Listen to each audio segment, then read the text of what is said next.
Hello and howdy, folks. I'm here to talk about the new film from Zack Snyder, Man of Steel. Yeah, it's basically Superman. A rebooted Superman. Going back to basics, forgetting everything that has come before. A fresh take. I enjoyed it. I thought it was spectacular. It can't be argued that it isn't a spectacle. The level of quality can certainly be argued. I'm going to go ahead and give it a 7. Normally, because I know I'm going to see it again. I want to see the film again, just to behold it again on the big screen. So I know I want to see it again, and that's usually my cutoff between like a 7 and an 8. I'm really leaning towards a 7, but I just want to see it one more time. But I'm about to go on vacation, and I don't think I'll be able to see a movie while I'm on the road. So I wanted to get this review in before I saw Man of Steel a second time, because it won't be, for a while until I see it a second time. But I do want to see it a second time. But I think a 7 is fair. I know that when I watch this at home, I'm going to give it a 7. Probably not lower. I think I'll stick at a 7. It's basically, again, takes away everything we've known before in terms of the film Superman. I think I'm no Superman fanboy. In fact, since I'm a Batman fanboy, I'm pretty much, supposed to dislike Superman. And I kind of do. The fact that he can just do anything and just fights other, superpowered beings is kind of a bummer to me. And I will get into a big disappointment with this film for me, dealing with fighting superpowered beings. We see the origin, and that's the thing, is it doesn't take, it kind of takes the mythos for granted. It knows that pretty much everyone in America, certainly, and if not the entire world, knows the origin story of Superman, pretty damn well. They know he's from another planet. They know that that planet is destroyed. He is sent away in its final death throes. Knows that he's raised in Kansas, by human parents. He loses his father that will forever shape him. And we know that he falls in love with Lois Lane, and that he works at the Daily Planet. And that's the movie right there. I hate to spoil it for you, but that's the entire film right there. And since it has this feeling that everyone knows the origin of Superman, it just doesn't matter. I saw this a couple days ago, and I've been really trying to think of ways to express, my feelings about the film. And I think it boils down to, I just didn't care, ever. No, that's not a true statement. I just didn't care most of the time. I just felt that it was flat. It was flat. I thought the other aspect of the film that I did not enjoy was the cinematography. I thought everything looked dull, flat. I thought the cinematography and the story complemented each other by being monotone and flat, and colorless. I didn't like, I got that Superman is the Man of Steel, and the movie's called Man of Steel, but not everything has to look like steel. Everything was like this shade of shiny gray, blue, And it just, there was no color. Even when like he went out into space, it seemed like flat. And even when it, we looked at the sun, it was like white. And I don't know. It just kind of bugged me after a while. It kind of looked like, dare I say it, a Michael Bay film. And I don't know. I didn't care for the cinematography. I thought it was probably the worst looking film that Zack Snyder has made. I think Zack Snyder's a fine director. I think this film is well directed. There's, a good majority of the film is chaotic action, big, huge, enormous battle scenes, fight scenes, that are all elegantly shot. I never once was confused, even though, you basically have at one point like two tornadoes fighting. And I never, got confused. I followed the story visually, without effort. So it was, it's well directed. It was well, well storyboarded, and therefore well, directed. Very good visual storytelling. I definitely enjoyed this more than some of Zack Snyder's other works. So I enjoyed it more than 300. I enjoyed it more than Sucker Punch. Certainly more than Sucker Punch. I can't say that... Well, I definitely enjoyed Watchmen more than this. So far, I think Watchmen is his best film.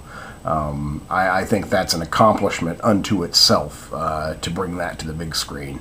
And the director's cut, which I own on Blu-ray, which is damn near 4 hours, if not over, I just think it's brilliant. I have to go back to the beginning. Is like his Dawn of the Dead remake, which I think is really, really good. And I don't know, do I put Dawn of the Dead above this or not? I think I will. I think Man of Steel is his middle of the road film, right? He's made 5 films, yeah, and I think this falls like right in the middle. But obviously he's got a tremendous career going. He's probably gonna, it looks like, stay in this comic book world. I'd like to see something a little bit more natural from him. I'd like to see him handle some type of just slight human drama, instead of something spectacular. I just, the special effects are amazing. Everything visual, with just the insistence of everything be this like metallic sheen to it, looked, perfect. It looked beautiful. It really, the only other film I thought about while watching this film is like another great science fiction film from the past few years. And when I mean great, I mean that in kind of the literal sense, the expanse. It is a great accomplishment, and that's Prometheus. It kind of started with King Kong, with Peter Jackson's King Kong for me, but it was perfectly, like captured by the Ridley Scott film Prometheus, where we're getting to this point where the technology is so damn perfect. Well, again, in 10 years, who knows? Again, I don't know what it's going to be in 10 years. So obviously it's not perfect. We're working towards this photorealism. That's the key word, the key phrase there is photorealism. We're working towards this, this Hollywood that can, through computers and technology, produce anything that you can imagine. It can create any world, and eventually it's going to be, photorealistic, that it's going to look like it actually exists when it does not. So, when the technology is that fantastic, it makes the storytelling stand out, and if it's a weak story, then what are all those special effects for? What's the point? And that, for me, Prometheus, when I watched Prometheus, and I still consider it a fine theatrical experience, it still is the best 3D I've seen. I saw Man of Steel in 2D. Some of the key scenes were shot in IMAX, like Christopher Nolan likes to do and like the recent Star Trek did. But then they go and screw the pooch by converting it to 3D afterwards. It wasn't shot with 3D film or cameras. It wasn't conceived in 3D. So I required that I needed to see this in 2D, but it's sad because, again, some of the key scenes were shot in IMAX, and they do not offer a regular 2D IMAX screening. They did the same thing with Star Trek, and it pissed me off. If it's shot in IMAX, isn't IMAX good enough? Do we need that third dimension? Do we need that post-conversion? I can't even imagine watching this in 3D. It was already colorless to begin with. Is that why they did it? Is so it would look, even more dull and bland in 3D? Or, wouldn't make a difference if you saw it in 3D or 2D? I don't know. So I was bummed that there wasn't just a regular IMAX version of this film, which I believe is how is intended to be seen. I kind of got off track. Oh, but I consider Prometheus to be the best 3D I've seen. Prometheus was conceived and shot in 3D, and it's still like I can, I'll probably never forget watching that in the theater. It just looked amazing. But something happened while I was watching that film where I felt my brain like fighting against itself. Like the two hemispheres of my brain were trying to separate. One hemisphere thought, wow, this is the most spectacular, most beautiful, most, forward, progressive, special effects that I've ever seen.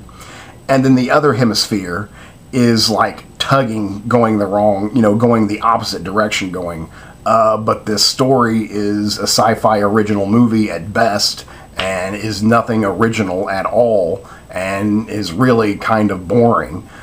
So it's like, tugging. It's like, it's weird. In my own mind, I call it the Prometheus effect. Anytime I see a movie now that is so spectacular, but yet, not original and kind of boring, I compare it to Prometheus, and it's the Prometheus effect. I mentioned King Kong because I had that same kind of feeling with Peter Jackson's King Kong, where it was just like so amazing, but yet I was like, why am I bored? Why am I wishing this movie was over? And I'm talking about King Kong. I had that same feeling here. It was just like, it was so spectacular, and it was so beautiful looking, and just amazing, the choreography. I was just like, there were a few times when I was just like, wow, wow.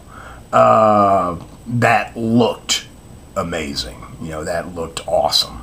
But I never felt anything. Well, again, okay, I'll just get to that part. All the acting is good. It's fine. It's fair.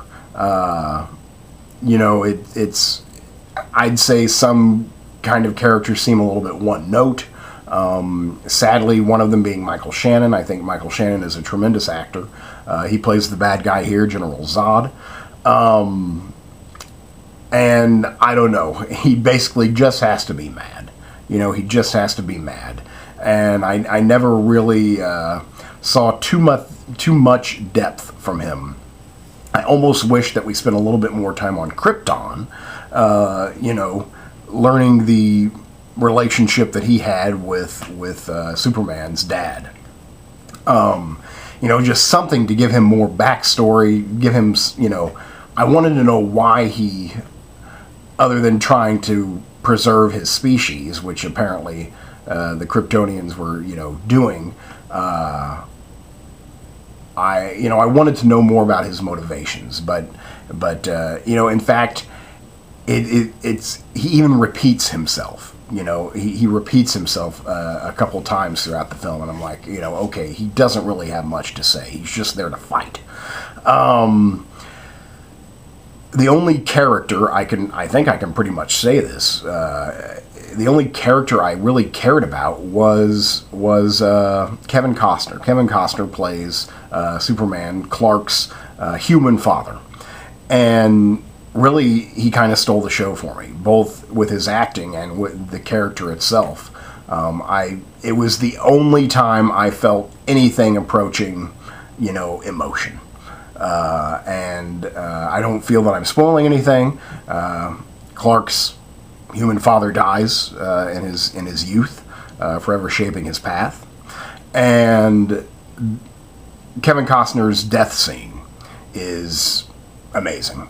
It was by far my favorite part of the film, the best scene, the most powerful scene, and again, like the only time I approached, being moved,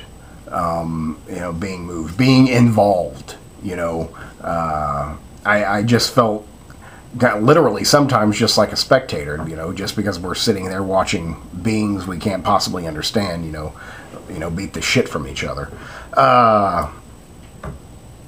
So I just didn't care. I felt everything. I didn't really care for the relationship with Lois Lane. Lois Lane's played by Amy Adams here. I just thought it kind of, okay. Again, I don't feel like I'm spoiling anything, but they kiss. They have this big romantic kiss at the end of the film, and I was just like, why? When did they have a chance to establish any type of relationship to where they get to make out? Unless, well, he is Superman, he just, whatever, save the world, what have you. I guess he gets to make out with someone if he does that. But it was just like, what? It just felt like they were throwing it in there. I felt like a lot of stuff was thrown in there, especially, and I laughed hard a couple times due to just poor product placement.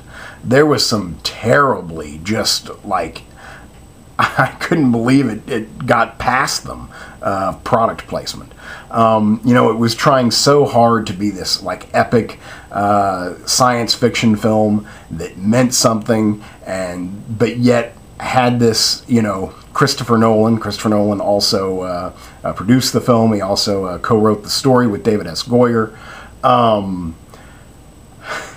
And so, like, it wants to have this prestige, this almost like independent cinema feel to it. And you have this, like this tremendous scene of intense drama, and then, like, they move and there's just this big billboard for Sears. It's just like, help your fellow man and shop at Sears. It's just like I couldn't believe that it got past him. I think that's the most obvious one. I busted up laughing. I think it was hilarious to do that. It's almost like an obvious joke. I almost think they intended it to be funny. I think there's also one other one that I was just like, geez, come on. I think it was like Pepsi or some, it was like a soda, it was a drink. Maybe it was a beer, I can't remember, but it was just like, and it was so bad. It was so bad.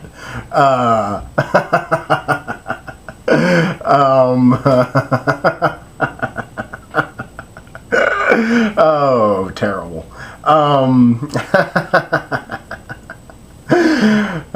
Sears. Another thing that disappointed me about the film, and I think they're just trying to be, more grand, more science fiction. I have a feeling, a sequel is, assured now, I believe, after it's made, hundreds of millions of dollars. I think, Brainiac, especially with this codex and all this Kryptonian race, living within the DNA of Clark, I definitely think it sets the stage for Brainiac. I think Brainiac's going to make his first appearance in a Superman film, which I, of course, look forward to, as Brainiac is probably Superman's second most well-known villain, arguably. What disappointed me is his most well-known villain, his arch nemesis, Lex Luthor, is nowhere to be seen in the film. There is a reference, we see LexCorp on the side of an oil tanker or what have you, but that is literally the only reference to the existence of Lex Luthor. And that annoyed me. I cannot think of Superman without Lex Luthor. It's not the same case with Batman. When I think of Batman, I don't immediately think of the Joker. And when I think of the Joker, I immediately think of Batman. But when I think of Batman, I don't immediately think of the Joker, because he's just got so many great villains. But I believe that Superman only has one villain that is, obsessed, with him and his destruction. And the best part about it is Lex Luthor is human, and he was nowhere to be seen, not even like teased. I was at least hoping for to hear his name on a television station in a bar or something. I wanted to see the back of his, just even his silhouette. Shoot him from the back, show a powerful figure, bald, looking out over the city and watching this chaos ensue, in front of him from his perch of power. And I would have been satisfied with that. But to have his company name on an oil tanker, I thought it dissed Lex Luthor. And I was bummed by that. I could not imagine a Superman, a world of Superman without at least a mention of Lex Luthor. It just bummed me out. The acting's fine. Who else am I forgetting? Lawrence Fishburne was Perry White, basically one-note character. Diane Lane, Oscar nominated, incredibly beautiful. I almost forget that she's in this film. Let's see, Henry Cavill, who I've never seen before this film. Now I'm sure he's going to blow up, but Brandon Routh did not. So playing Superman does not guarantee that you're going to be a tremendous celebrity, because Brandon Routh kind of got the short end of the stick with that. Who else is in it? I don't really know what else to say. I think I've said pretty much my main thoughts, and I'm running out of time. So, I definitely want to see it again, and if I think of something more to expound on, I will. But basically, it was a soulless spectacle, and I just, maybe soulless is too harsh. I just didn't care. I was just like, wow. But yet I was just like, it was just, that's exactly what it was. I was alternating between wow and just constantly. So I guess that's pretty much it. I think I can wrap it up with that. I will see it again, though, and maybe I'll think of something new to say. So that's Zack Snyder's take on Superman, Man of Steel. And I'll go ahead and give it a 7 for the time being. Thanks much.